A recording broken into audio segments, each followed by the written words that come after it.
চলো নিজ নিকেতনে,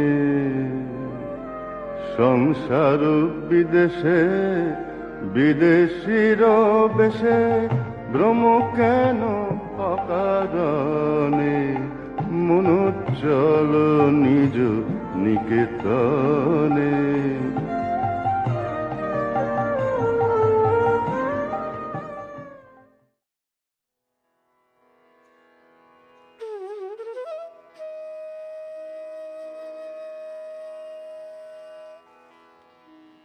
ಓಂ ಶ್ರೀ ಗುರುಭ್ಯೋ ನಮಃ. ವಿವೇಕ ವಿಸ್ಮಯ ಧ್ವನಿ ತುಣುಕು 10.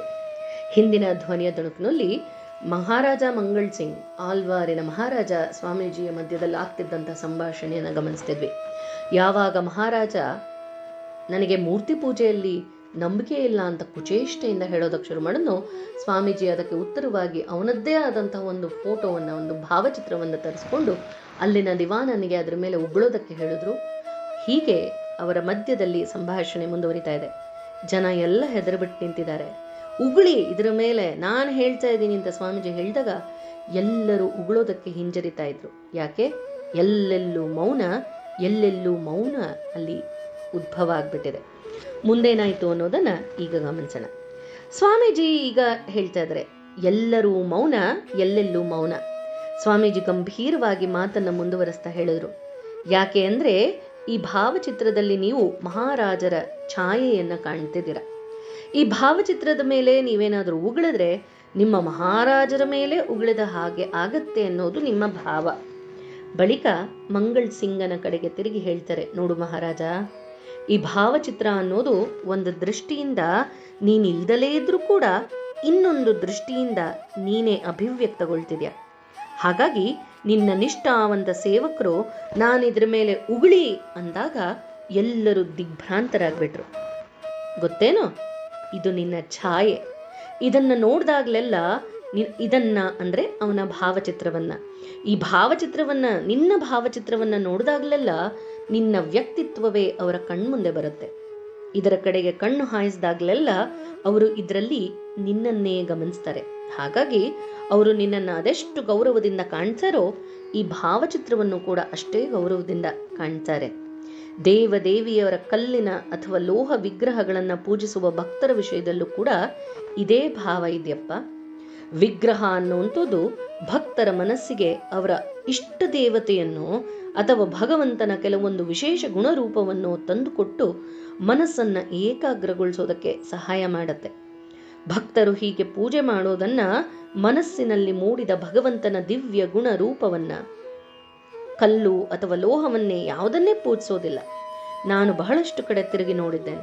ಆದರೆ ಓ ಕಲ್ಲೇ, ನಾನು ನಿನ್ನನ್ನು ಪೂಜಿಸ್ತೇನೆ, ಓ ಲೋಹವೇ, ನನ್ನ ಮೇಲೆ ಕೃಪೆ ಮಾಡುವಂತ ಪೂಜೆ ಮಾಡುವಂಥ ಒಬ್ಬನೇ ಒಬ್ಬ ವ್ಯಕ್ತಿಯನ್ನು ಕೂಡ ನಾನು ಗಮನಿಸಲಿಲ್ಲ.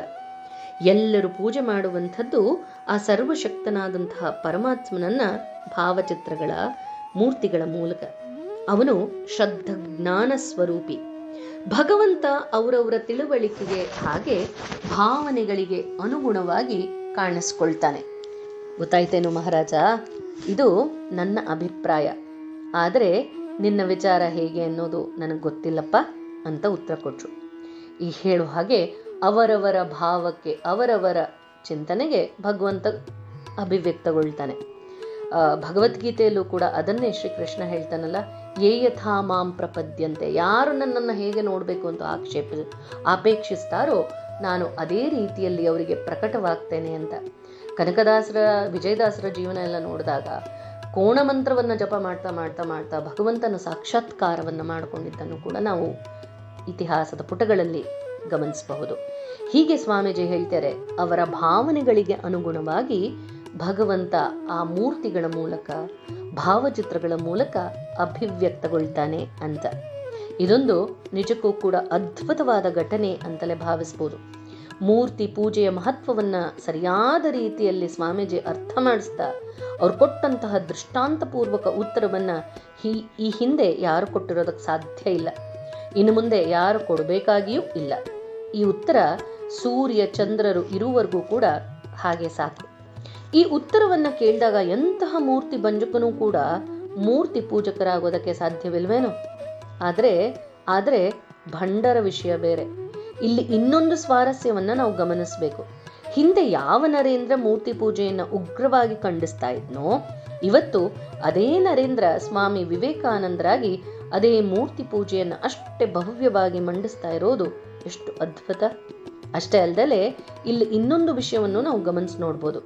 ಮಂಗಳಸಿಂಗನೋ ನಿರಂಕುಶಮತಿಯಾದಂಥ ಮಹಾರಾಜ, ಮನಸ್ಸಿಗೆ ಬಾರದವರನ್ನ ವಿಚಾರಣೆ ಇಲ್ಲದಲೆ ಶಿಕ್ಷೆಗೆ ಗುರಿಪಡಿಸಬಲ್ಲಂತಹ ಆಗಿನ ಕಾಲದ ರಾಜ. ಸ್ವಾಮೀಜಿಯಾದರೂ ಕೇವಲ ಒಬ್ಬ ಸನ್ಯಾಸಿ, ಯಾವುದೇ ಬಗೆಯ ಸ್ಥಾನ ಮಾನ ಮಠಾಧಿಪತ್ಯ ಇಲ್ಲದಲೆ ನಿರ್ಗತಿಕನಾದಂತಹ ಸನ್ಯಾಸಿ ಸ್ವಾಮೀಜಿ. ಇಂತಹ ಸ್ವಾಮೀಜಿ ಅಪರಿಚಿತ ದೇಶದಲ್ಲಿ ಆ ಮಹಾರಾಜನ ಮುಂದೆ ನಿಂತ್ಕೊಂಡು ಈ ರೀತಿ ನಡೆದುಕೊಳ್ಬೇಕಾದ್ರೆ ಅವರು ವೀರ ಸನ್ಯಾಸಿ ಅಲ್ದಲೆ ಮತ್ತೇನ್ ತಾನೇ ಆಗೋದಕ್ಕೆ ಸಾಧ್ಯ? ಮುಂದಿನ ಧ್ವನಿಯ ತುಣುಕಿನಲ್ಲಿ ಗಮನಿಸೋಣ. ಜಯ ರಾಮಕೃಷ್ಣ.